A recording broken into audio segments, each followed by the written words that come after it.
The opinions expressed by the host and guest on this program are solely their own and do not represent the views or opinions of Blind United.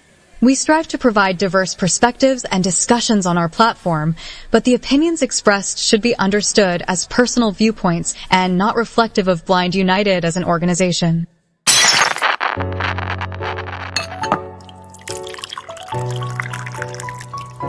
It's time. It's time for coffee time. Coffee time. Coffee time. Coffee time. Coffee time. Coffee time. Coffee time. And here is your coffee time crew. Well, good morning, everyone. It is Monday, and as always, welcome back to Coffee Time with Blind United. So, got the regular Coffee Time crew with me this morning, Carol and Pedro. Good morning, Carol. Good morning, everyone. Pedro. Good morning, guys. Daredevil, as you prefer to be called. Yeah, artist known as Daredevil.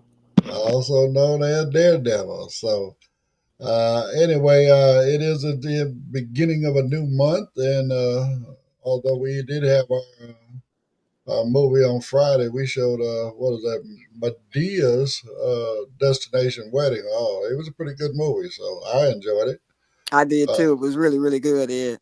Okay, so today we have our ever popular support group, and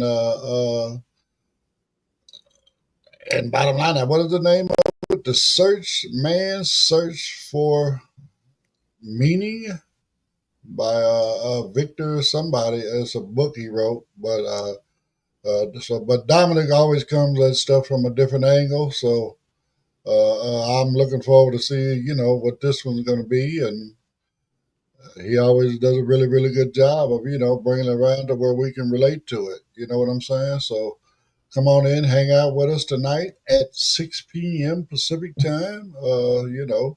And hey, join in and enjoy the conversation, and talk about it a little bit, right? So anyway, today is kind of all about AI. The first one is about the race for regulations. So anyway, let's just go ahead and play it, and then we got plenty of time for conversation on the other side of it. Hey, Blind United crew. Let's pour our first cup for a topic that is shaping our future in real time: the race to regulate artificial intelligence. As AI becomes more integrated into our lives, making decisions in hiring, housing, healthcare, and even our elections, a critical debate is unfolding across the country. It's a battle over who gets to write the rules for this powerful new technology, and the outcome will affect us all for years to come. In the absence of a comprehensive federal law governing AI, a growing number of states have begun to take action on their own. States like Colorado, Illinois, and California have either passed or are considering legislation to protect their citizens from AI-driven discrimination. These laws aim to tackle specific harms, such as algorithmic bias and hiring tools that might screen out qualified candidates, or the use of AI-generated deepfakes to spread misinformation during elections. This state-level action is a classic example of local governments acting as laboratories of democracy, responding directly to the needs and concerns of their residents. However, this patchwork of state laws has drawn a powerful response from the tech industry. Many major tech companies and industry groups are now lobbying Congress heavily to pass a single, overarching federal AI law. Their primary argument is that having to comply with 50 different sets of rules would be overly complex, stifle innovation, and create confusion. They advocate for a uniform national standard that would apply to all businesses equally, regardless of where they operate.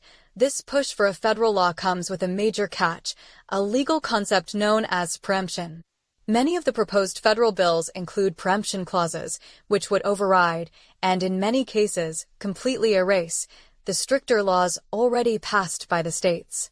Consumer advocates and civil rights groups have sounded the alarm, arguing that a weak federal law, heavily influenced by tech lobbyists, could set a very low bar for safety and accountability nationwide. They fear this would effectively gut the stronger protections that states have already put in place, creating what they call a race to the bottom instead of a meaningful regulatory floor. This isn't just a legal debate. It's a fundamental struggle over the future of consumer protection and civil rights in the age of AI. It presents a critical question about how to best regulate powerful new technologies. Do you believe a single, uniform federal law is the best approach for governing AI, or are individual states better equipped to create protections that fit the specific needs of their own citizens? We'd love to hear your perspective in the comments. Now back to the Coffee Time crew for their thoughts. All right. Well, first off, Monica's in the comments. She said, "Good morning, good happy Monday, all that good stuff." So good morning, Monica. Morning, Monica. Good morning, baby. I mean, I've been talking about regulations on this stuff since we started playing with it. Well over a year ago now. And I do believe that we do need strict regulations on it. I mean, I'm all with the states that have done it.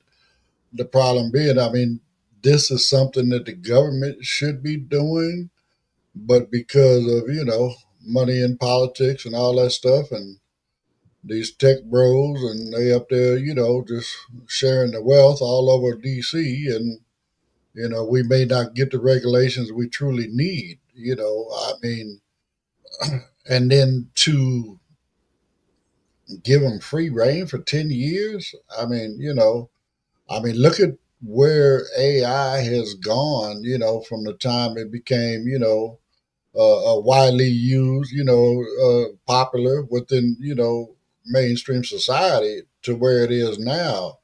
I mean, it has evolved so much. You know what I'm saying? And we got so many different companies now that are coming out with their own AI platforms to do this, platforms to do that, so on and so forth. Or I should say models, right? But anyway, now we need to have some guidelines on this. We need to have some regulations. We need to be able to protect ourselves. Again, I jokingly say to everybody, we need to learn how to use it before it learns how to use us. But it seems to me that that's exactly what some of these tech people want. They want it to be able to do all that it can do. I mean, and I'm not bashing AI. I'm not, because AI has been a great asset for us in our community. It really does help us out a lot. I mean, it does, help out in society a lot. As far as I mean, people that don't necessarily have a lot of writing skills and stuff like that, it can help you make your documents, look and sound more professional and all that kind of good stuff. So, I mean, it does help. But again, when you talk about developing new models, we just got to be careful about, what we're going to allow AI to do at this point. How far are we going to let it go? I just think that I really do think we need to have strict government regulations over this. It shouldn't be left up to the states like that. And if they don't want to take on that task, then they should not be putting that clause in there that's going to do away with whatever strict regulations the states have put in place. So that's the way I feel about it. So anyway, what you got on it, Carol? I mean, these AI is just here to stay. And these companies are looking for an easy fix. And this platform, this particular technology is worldwide. So, these certain states that are kind of setting up are trying to help these companies write these rules or regulations or whatever it is. It's not going to be a simple fix. It should be something that, the government, the federal, they need to be in control of it, because it's what is here. It's our future, and it's got to be some type of restrictions, uh, especially if they're trying to mimic a human, with thinking and driving and being able to answer calls when you call for customers. You're acting. This particular technology is kind of becoming a human robot. So you've got to have some form of rules and regulations that can help every every individual person understand. You can't talk about this, or you can't make it do that, or you can't. You got to set some type of boundaries to where this simple fix that they're wanting in order to just be able to run wild is just not going to work worldwide. So I think, yeah, it needs to be something done and set in place and stay in place. And I'm hoping that, they can come to some form of agreement to where we all will be able to utilize these platforms, especially, here in the blind community. I mean, my life has been transformed because of AI. So I need it, but I don't want it to have certain information, that I need to be a guinea pig to help them learn better how to use this particular technology, my bank information, or I don't want to be in a vehicle without a human driving it, where AI and these sensors and all of this is supposed to be able to transport me here or there. I mean, I just don't feel safe in a vehicle without a human being with two real eyes going 80 miles an hour on the freeway, and I can't see, and I ain't got no airbag in the back if something happens. So they need to be setting up some things to make these particular forms of technology with this company to where it will be easier for everyone to be able to take the best use that we can out of what they have. Well, I, for one, am looking forward to having a car that I can just get in and tell it where I want to go. But that's me. Right. You know, I, That's just my opinion, Ed. right, I'm right, not right. there, I and hear I don't you. think I would ever get there. So, but and then again, it depends on who's creating these models because I mean, even some of these robocalls we get now, it's an AI calling, and now they've done trained them to lie. It says, "Oh no, well, are you a human?" And well, yes, I am, but but we just have a bad connection or something like that. No, Hmm. you an AI. That's what you are. So, but anyway, what you got, Pedro? Because I know you're gonna go in a little deeper than we have. Yeah, and those are predetermined answers. They're pre-recorded. They just click on what you respond to. So some I know the ones that you call in like Spectrum and some of these do have it, but some of these robocalls are predetermined answers and stuff. It's crazy. But that aside, look, number one, the question we need to ask ourselves when we have a sector, a certain industry, they have regulations. Number one, what industry does not have regulations? Um, what we know about regulations, when you cut regulations, bad things happen. When you don't have any regulations, abuse happens for sure. Yep. Okay. Um, Number two, we know when there is no regulations, and then when it comes to these billionaires and these corporations, they will cut corners. They will violate things, especially our privacy.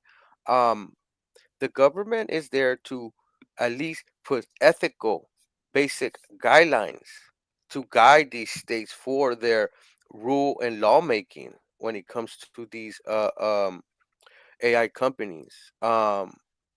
The government is there to protect our privacy as well, to set those guidelines when it comes to certain things. Sometimes I have dumped a bank statement in there, um, you know, for certain information. And, having that, it's murky. There's some murky areas. So, there's no strict guidelines set, only the terms and conditions. And we can't let a company to set those guidelines. Uh, we can't go a state by state basis guidelines. This um, ethical basic guidelines should be something that is done worldwide. And one thing that they have not really talked about over here is that China is moving on becoming to start those regulations worldwide. That should have been us. That should have been us to set those guidelines. We've been setting the current of the earth. We've been setting the current of commerce and all that good stuff. After World War II, we had a boom. We became the leader of the world, and by what, 6 months, we're starting already fall behind. A little over 6 months, we're falling behind in technology and being a leader in guidelines and ethical when it comes to artificial intelligence. Other sectors as well, but right now we're touching on artificial intelligence.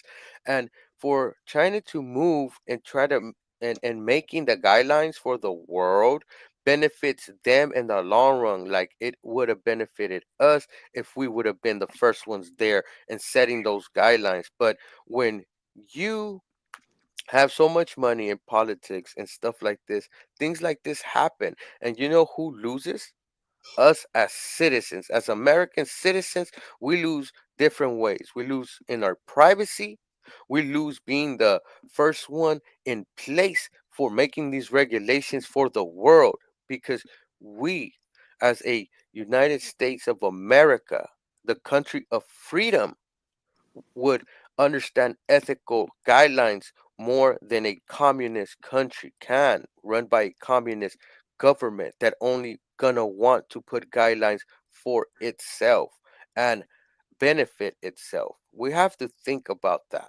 We just been, because of this person that's in leadership position of the presidency, we are falling behind in different research, AI guidelines, and other sectors as well. So it is shameful. It is shameful to say that we're the number one country when we do not move the way we should be moving, in But my opinion.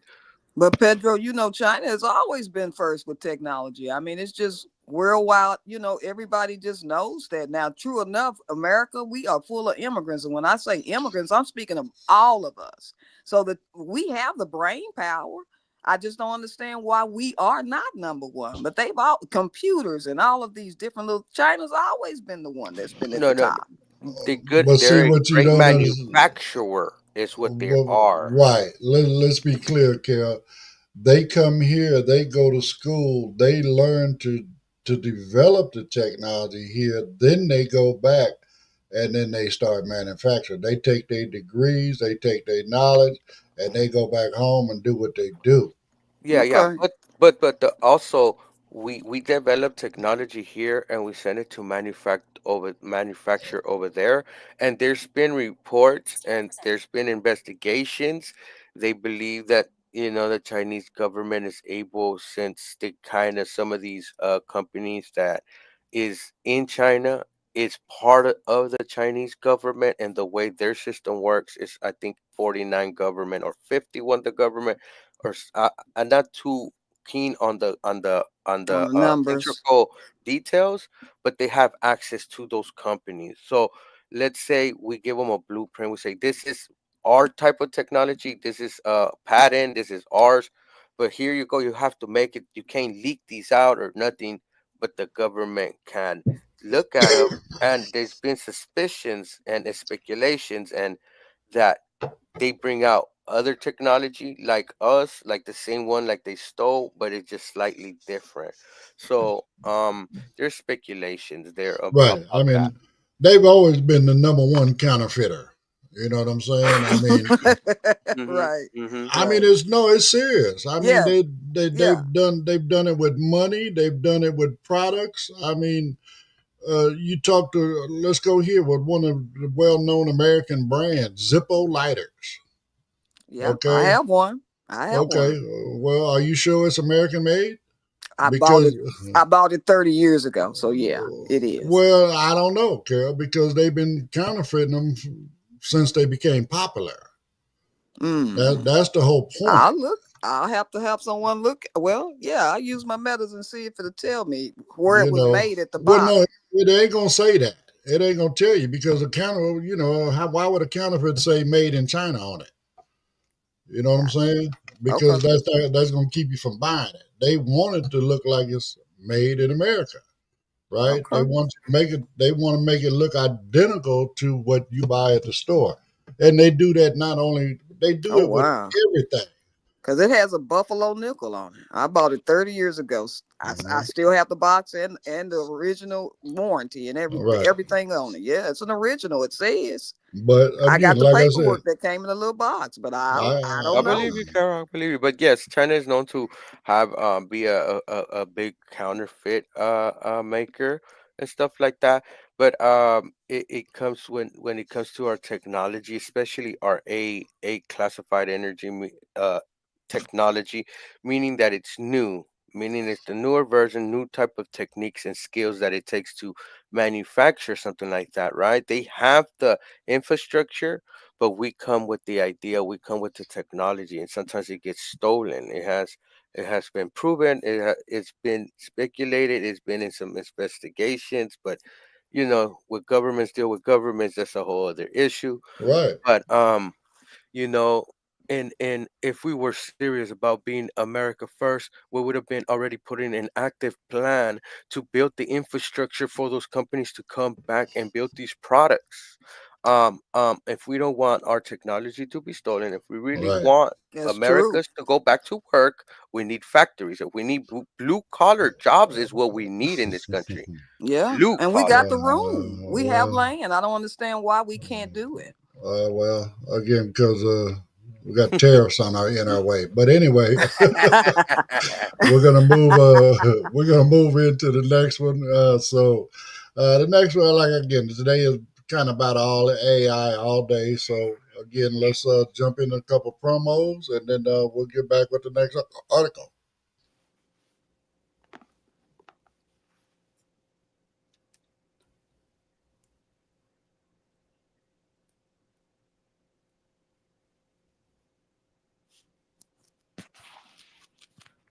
Okay, Pedro. There If we you'd go. Yeah. like to know more about Blind United, you can visit our website at blindunited.org. You can email us at info@blindunited.org. You can call us at 909-846-8825. You can follow us on Instagram at Blind United Interest Groups. You can follow us on X at Blind United 22. You can watch our YouTube channel, Blind United. You could join our Facebook group, Blind United Interest Groups, or you can follow our Facebook page, Blind United. You can go to customcane.com. That's custom with a K, guys. And what Custom Cane does is they sell cane and cane accessories. It's like Burger King. You can have it your way. You can get a pink cane, a blue cane, a rainbow cane, a Broncos cane, a Chargers cane, a cane with the Braille alphabet, a cane with your name on it. Whatever you want, whatever type of handle you want, whatever type of tip you want. If you want an aircraft aluminum cane, if you want an all-terrain cane, telescoping cane, any type of cane, Custom Cane has it. All right. Well, again, you guys know I can't say enough good stuff about Custom Cane. Get all my canes from them, and then plus they're a company with a cause. Every dime you spend with Custom Cane goes right back into You Can't Give, and their purpose is to make sure that people in third world countries where they would not otherwise be able to get a cane, he's passing them out like hotcakes. So thank you, Jimmy, for all the work you guys do. So this next one to me is a good example of, you know, AI being used in a proper way. So check this one out, and we'll talk about it on the other side. Hey, Blind United crew, let's grab our next cup for a story that beautifully blends cutting-edge technology with the timeless human dream of starting a family. For many couples, the journey to parenthood can be a long and emotionally challenging one, especially when facing a diagnosis of severe male infertility. But a groundbreaking new approach using artificial intelligence is offering a powerful new source of hope, recently helping one couple successfully conceive after an 18-year struggle. The specific challenge this technology addresses is a condition where a man produces so few sperm that they are virtually impossible to find using traditional methods, often leading to a diagnosis of a zero sperm count. In these cases, embryologists must undertake a painstaking manual search, sometimes for 6 or 7 hours, looking through a sample under a microscope for a single viable sperm. This process is like finding a needle in a haystack, with a low chance of success and a heavy emotional and financial toll on the couple. To tackle this problem, the Columbia University Fertility Center developed an innovative new tool called SpermStar. The method uses an AI-powered software to do the searching. A sample is placed on a slide, and a camera captures thousands of images. The AI software then scans these images in minutes, a task that would take a human expert many hours. It is trained to identify the specific features of a sperm cell and instantly flags any potential candidates on the screen for the embryologist to review. This is a perfect example of AI augmenting, not replacing, human expertise. The AI does the exhaustive, time-consuming searching, and the highly skilled embryologist then makes the final verification and selection. According to Columbia, the AI-powered method has proven to be incredibly effective, finding sperm in samples where even experienced embryologists had previously found none. For couples who had been told their only options were using a sperm donor or adoption, this technology opens up a new possibility of having a biological child. This breakthrough is more than just a scientific achievement. It's a life-changing development that offers hope where there was once very little. It reduces the time and cost of the search and, most importantly, eases the immense emotional burden on families. It's a remarkable example of AI being used to solve a deeply personal medical challenge. In what other areas of healthcare do you believe artificial intelligence holds the most promise to change lives for the better? We'd love to hear your thoughts in the comments. Now back to the Coffee Time crew for their thoughts. So, I mean, again, to me, this is a perfect example of, how you can use AI for the betterment. I like the fact that, again, the AI is more adept to picking up those live sperm cells, even when, the actual scientist himself cannot pick them out, right? Does it in a much faster, time, just make it. I mean, if you think about it, in essence, they can help more people, in that. But I mean, it's important for a lot of people, when they go, they want to start a family, right? And for whatever reason, a man might be, not as fertile as he should be in order to produce a child. But this is a way for them to, here again, do kind of like an artificial insemination thing where, okay, now we got this AI, it's going in there, it's pulling out these live sperm cells, and then now they're, doing it with, the eggs from the woman, and okay, they get it started, and boom, now they put the egg back in the woman, it's already fertilized. 9 months later, they got a child that is of their own loins, right? In essence, I mean, they had some help with science, but it's a child of their own. It's not somebody, well, it's mama's baby and not daddy's because you had a sperm donor, whatever the case may be, or not that it's a bad thing that they weren't forced to adopt a child. I mean, it's not a bad thing to adopt a child. I'm not trying to say that, but most people would definitely much rather have their own child, right? So, I mean, I see again. This for me, this is one instance when it's definitely being used the right way, and again, the scientist is coming back and he is verifying the information that he is getting from the AI. So, on that note, I applaud them. This seems funny that that's also one of the colleges that that guy is cutting out funding for.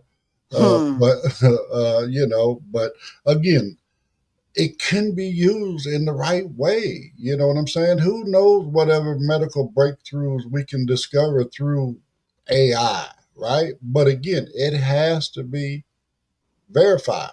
You can't just let the AI tell you this, that, and the other thing. I mean, it could run simulations, you know what I'm saying, on drugs and stuff like that, side effects and all that other kind of stuff. not simulations. Yes, the AI could run simulations if it had the computing power to run that simulation, but it cannot do it with binary computers at this time. Well, I mean, Hmm. again, whatever. My point But being, but as I long as it's understand what you're verified. saying. This type of the way they utilized and the way they used AI to augment the doctor's abilities, that it's a plus. I think that's what Ed is trying to get to all you viewers out there, and having AI to augment your skills to for me, what I've been using AI is to target certain muscle groups and tell it what type of machine I'm using, and it lets me know how to position it, where to position it, and how to do my exercise. And then I Right. could even tell it, here, give me a graph of a body and highlight what each part is targeting with this workout, and I could shoot it to my workout partner that's visual, and they could see what we're targeting, and that enhances us. So now imagine wearing your Ray-Bans and you take a picture of your machine and you tell it, or let's go with the live AI. You start your live AI and you tell it, look, this is a machine I'm in front of. I want you to explain to me how can I work out my arms, and I want a good upper body workout, and it can start giving you a workout. That AI is augmenting your reality. It is enhancing your workout. Instead of you doing a machine that you don't know and how to target, because we know when we go to these gyms, some of these machines are taken up, and it's hard to always get the machine you want. But by this AI augmenting that workout and giving you even pro tips and stuff like that, because some of these ARs are trained on these type of different subjects, augments your workout. When you utilize AI or robots and combine them with workers instead of just taking out the worker, can be one of the best ways we can do this transition and make this transition go smoothly, because this transition is gonna happen. But if we just cut the workers off and have no regulation, no nothing, no way of taxing the machine, we don't even have no guidelines, we're setting ourselves up for failure. Of course. I agree with you. I mean, it's like I never would have imagined that you could pick out a cell, that has a sperm that's viable, where these two couples, these individuals can have a baby. I mean, AI, that things like that is it's wonderful, and like a lot of people use it, me, for making a recipe. Look, I don't have all of this, but what can I make with this? I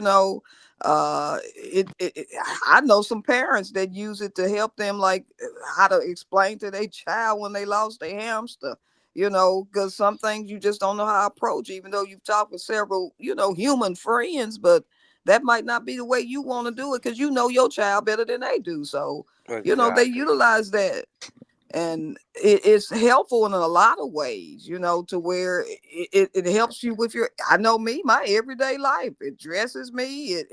I can read my thermostat. I can walk down the street. I can utilize it with things, but I'm still doing it myself. Yes, So it's I augmenting and your I look forward in reality. the future, if with the sperm thing, maybe they'll come up with looking to find a cancer cell, or something that can Well, help cure some of this stuff that what the is. computing power that is coming, and AI, the the thresholds are that, like, what I see that could be happening is, imagine grabbing the DNA of two parents, running it through a computer, right?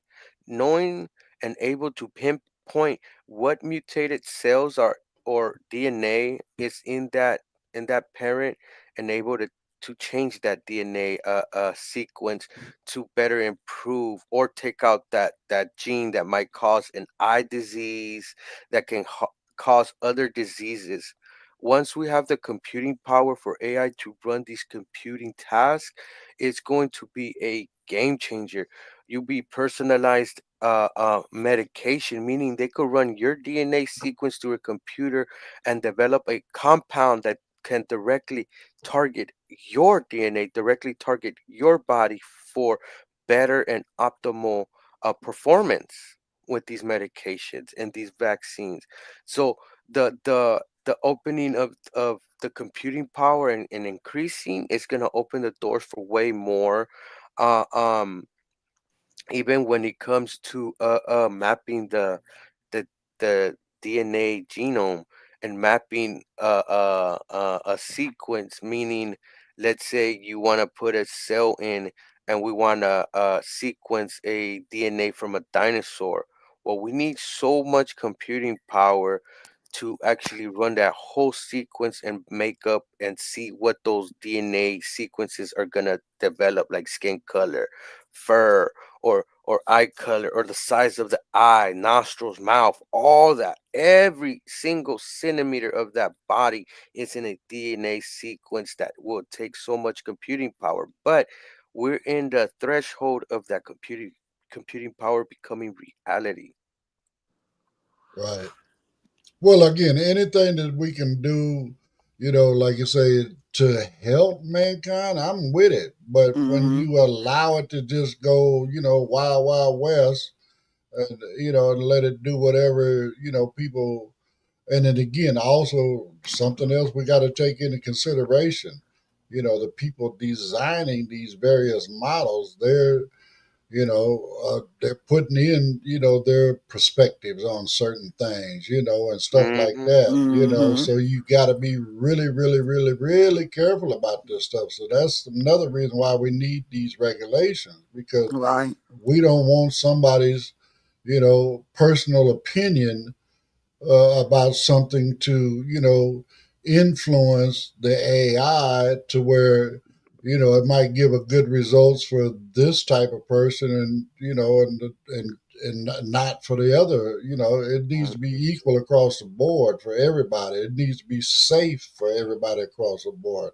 I mean, technology is so much advanced, so much now. I mean, I didn't realize that, like when when I just had the surgery, I had her at the first of the year. Again, they use, these orthoscopic type stuff, right? Where they just go in through a little small hole and whatever, right? And then I found out that the doctor, the surgeon, actually manipulates that by putting his hands in a thing of gel that has that can read his finger movements and stuff like that. So it's just like him being inside the body doing this stuff. Oh, You know what I'm wow. saying? I mean, it's amazing what technology can do nowadays. So again, AI can be used for the betterment of man, but it can also be used to enslave man. So True. we need to be careful with this stuff. So, but that's the way I feel about it, and I truly, truly, truly do believe that, we got to have these regulations on it. So we're a couple minutes before the end of this segment, but I know we're going to need a little extra time on this next one. So let's go ahead and get into another couple promos, and then we'll close out with the last article. Did you know Blind United offers free training in assistive technology? We call them interest groups. We offer training in JAWS, NVDA, iPhone, iPad, as well as Meta Ray-Bans. We also have groups like support group, cooking groups, and crafting groups. There are also groups for entertainment like movie night and RS game night. For more information about all the interest groups that we offer, just email us at info@blindunited.org or visit our Facebook group, Blind United Interest Group. We would love to have you be part of the Blind United crew.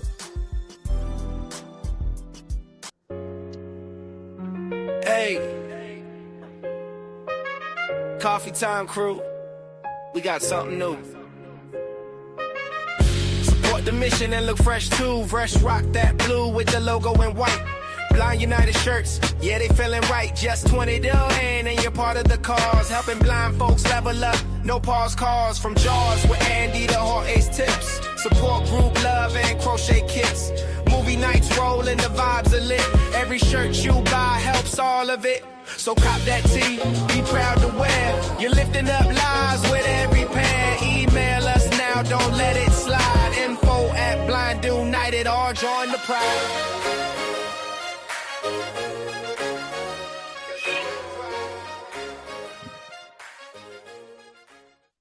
Well, again, we really, really would appreciate it. The support. Like I said, we do a lot of here at Blind United where we provide a lot of training and so on and everything for free.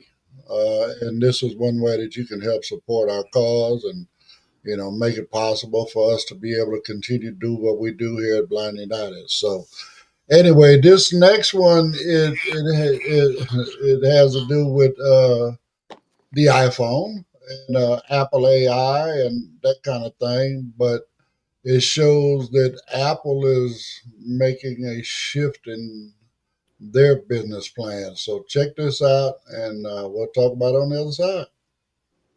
Hey Blind United crew, for our final cup today, let's take a look under the hood of one of the world's biggest tech companies. For years, the story of Apple was all about the shiny new iPhone hitting the shelves each September. But the company's real focus for future growth is increasingly shifting from the hardware in your hand to the software and subscriptions on your screen, a strategy that is on full display with the upcoming release of iOS 19. For more than a decade, Apple's business model was driven by hardware sales. The cycle was simple: release a new iPhone, and millions of people would line up to buy it. But as the smartphone market has matured, people are holding onto their devices for longer.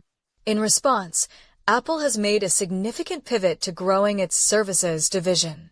This includes Apple Music, Apple TV+, iCloud storage, Apple Arcade, and more. To make these services stickier and more attractive, they've bundled them into the Apple One subscription, creating a powerful, all-in-one package for users. The engine that drives this new strategy is software.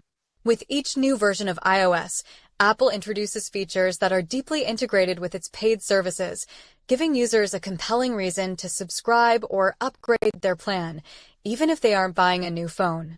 The upcoming iOS 19 is a prime example.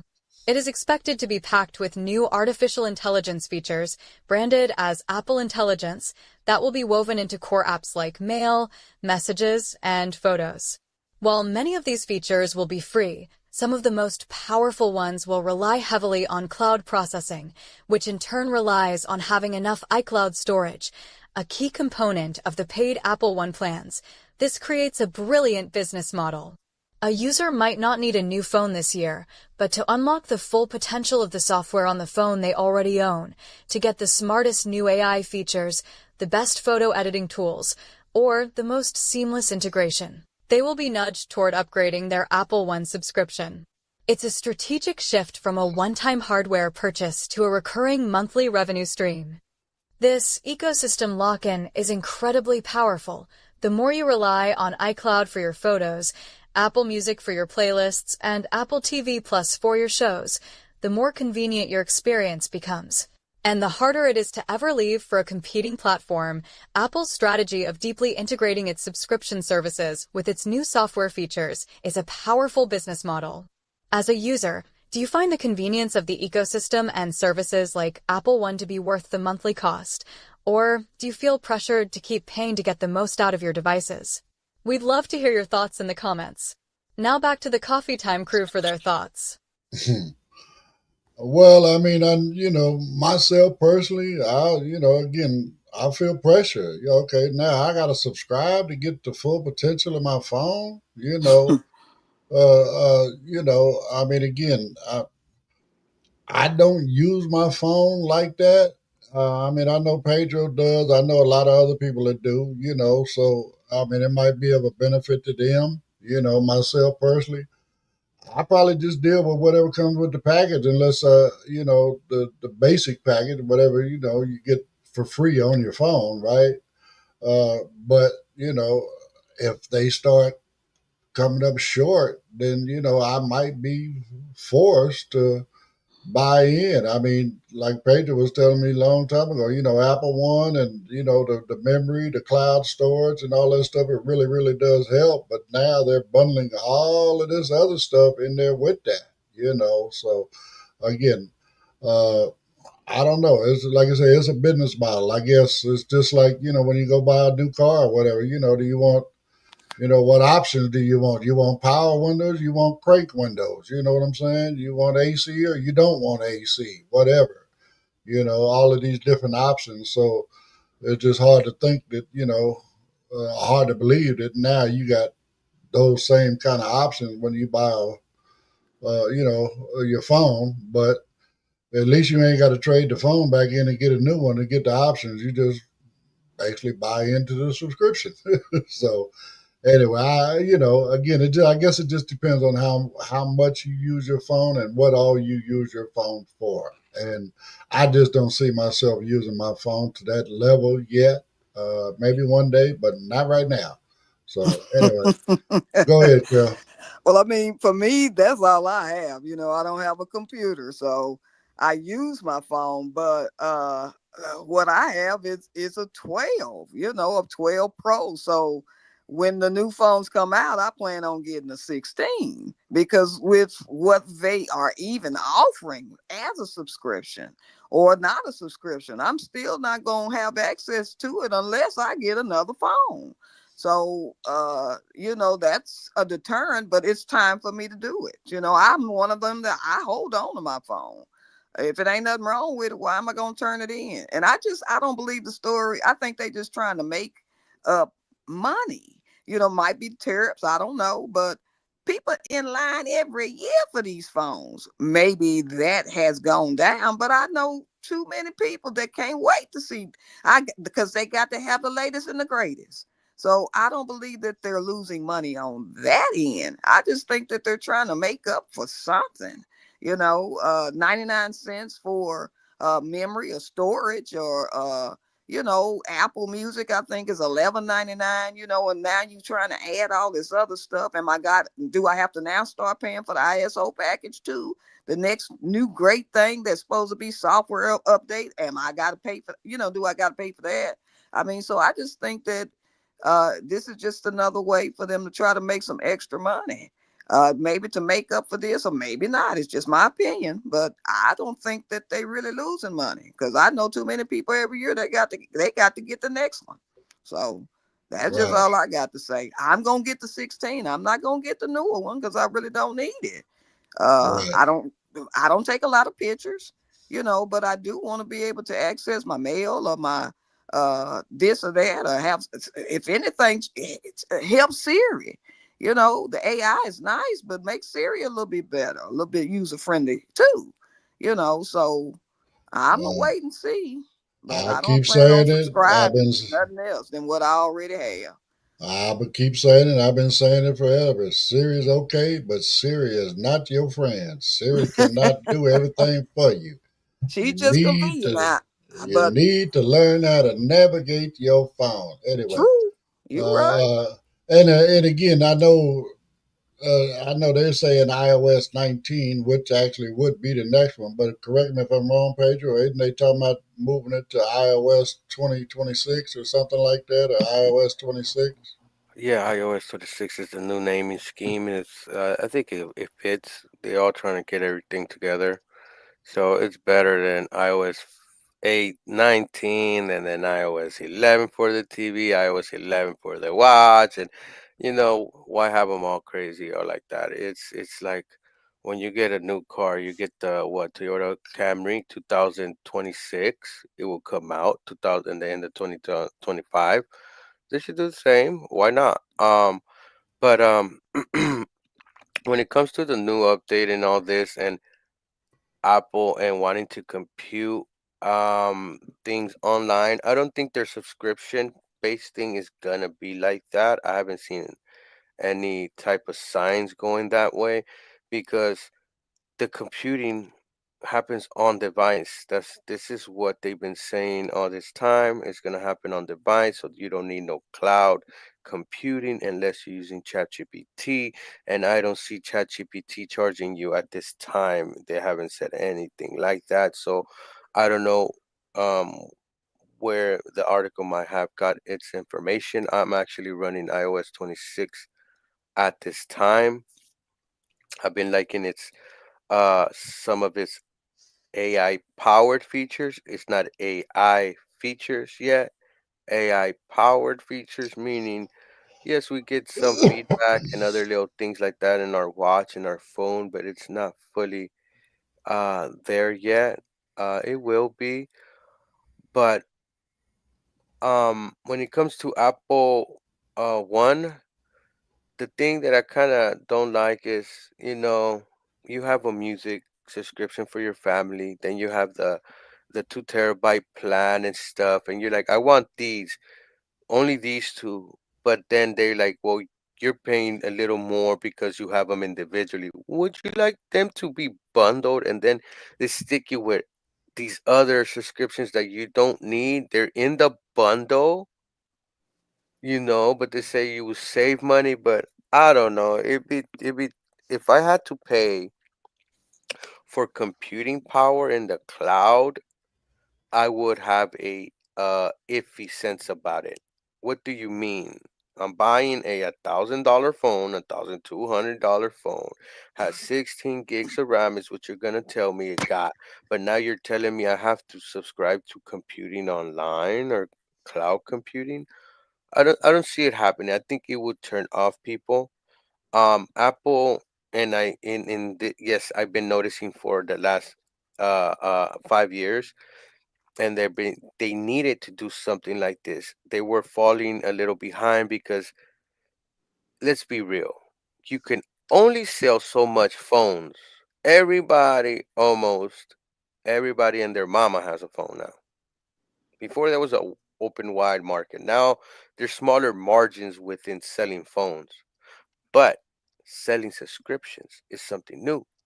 And this is another topic that we might have to touch in another coffee time article, is how sometimes these subscription based models keeps hitting us in the pocket. Us being a community of fixed income, this can add up.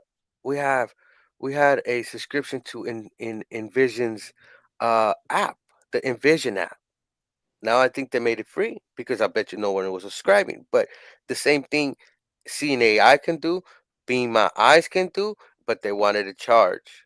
We have other applications that want to charge a monthly subscription, and then this has been a new model, and this model, and I'm not gonna say Apple started it, but they got the ball rolling when they started doing their Apple One and their music app and all that when they Right. bundle it together. So you see different subscriptions for different even medias like uh Disney Plus and Samsung, bundle them together and you save money. Yes, you do. But guess what? You're stuck in that subscription. You're stuck to those platforms where they want you to be stuck at. You're slave to the platform because that's the only way you're gonna go watch media is there. But you know, cloud computing, I don't believe they might charge, and if they do, I'll be a little iffy. I'll be like, what cannot my device do that I just spend so much money on it? Why can it not do that? And if you're telling me you're going to do cloud computing and all that, I'm expecting Siri to start doing this stuff you promised last year and hold it off for next year. That's 2 years. You 2 years that we've been waiting for this smarter Siri, and they had to go back and dial back on it. So I don't Well, know. same thing with the Apple Intelligence. I mean, we were supposed to get it this year, That's and Apple Intelligence I'm talking about. Yeah. yeah, I mean, again, just to be clear, I mean, I do use AI to do the research for these articles, and I have trained my AI, and it told me that it verified, that these are facts, that this is something that's in the mix. So, I mean, I could be wrong, it could be wrong, but, we'll Mhm. see. That's all we can say. I will see, but again, like I say, with that bundle, I mean, the cable company does the same thing. All these other Mm-hmm. people, they want to charge Insurance companies these do it too. bundles. Oh yeah, the insurance as well. Well, Everybody. bundle your car with your house, and well, Mm-hmm. by the way, we now offer life insurance as well. Just bundle them all together. And rentals Right. insurance as well. Yeah, Yeah. Bundle rental them insurance, together. Yeah. all of it. So again, and then again, subscriptions do add up. Every time I open my bank app up, it reminds me subscriptions add up. I looked into it. All the subscriptions I have, I'm paying over $1,000 a year for subscriptions. Ooh. Wow. That's a lot of subscriptions. Yeah. You don't think about it. $5 here, ten Right. dollars there, whatever. You're But right. again, subscriptions add up. Mm-hmm. So you got to be careful with a lot of this stuff as well. You mess around and go bankrupt. Just Right. in subscriptions. I mean, it used to be, you could get cable and you would get all of these different channels. Now you pretty much you can get them individually. They say, oh well, we'll just do it this way. But when Do you you want our sit basic down, plan? Do you want our basic with sports, or do you want our advanced viewing right, plan with movie channels or with sports? Man, Which right, one? Bundle I you them had know, all. I Build your had own DirecTV bundle. for like 20 years paying 200 a month, but I had everything. But now if I got everybody's doing it on apps because of the Wi-Fi and stuff like that, and they paying for each app. And I'm like, how much is your bill? Oh no. but I that's don't the need whole that. thing. Now nowadays, again, you can go and get the various apps for stars and movie channel and all this Mm-hmm. other kind of stuff, right? But when you bundle all of them, and you okay, well, I'm spending $20 here or 15 over here, whatever. Once you start adding all of them up, and to get the same package you're getting on cable, you end up spending more money. Right. So You're again, it's right. subscriptions add up. So, but again, again, if that's the way they changing their business model, then that's what they doing. You know what I'm saying? I mean, that's the way that everybody else is starting to do stuff. I mean, again, I mean, the AI and stuff we're using, whether it's Gemini or Chat GBT, whatever, okay, they got a free version, but if you want the one that's going to got more power behind it and do the work a lot faster, it's going to cost you. I mean, they give you a little extra stuff with it, like with Gemini. I get, what is it? I forget how many terabytes of storage I get with them just for paying for a Gemini subscription. So again, And I didn't ask also, for it. Go also, ahead. Apple's has been caught and been sued by these other companies. For example, I think it was Dropbox saying that Apple is doing unfair market manipulation because you know they don't let their third party applications do what iCloud does, and that's what Apple tries to do: keep access out so they can obtain everything. And for example, on Windows, I could use Dropbox, I could use OneDrive, or guess what? I can use iCloud. It just depends on the developer of those technologies to do it in a good way where it makes it so easy for the users to gravitate to their service.